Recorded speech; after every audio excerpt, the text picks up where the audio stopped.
and if you've been living under a rock, you wouldn't know, but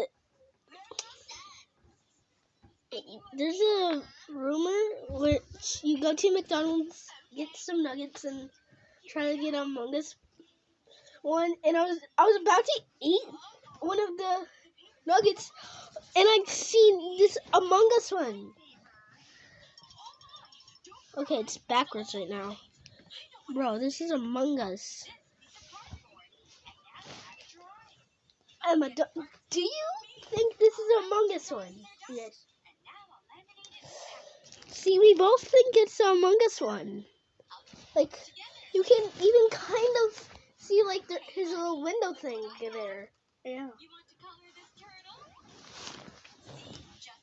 So, yeah, I found a Among Us nugget, which, I wasn't expecting to.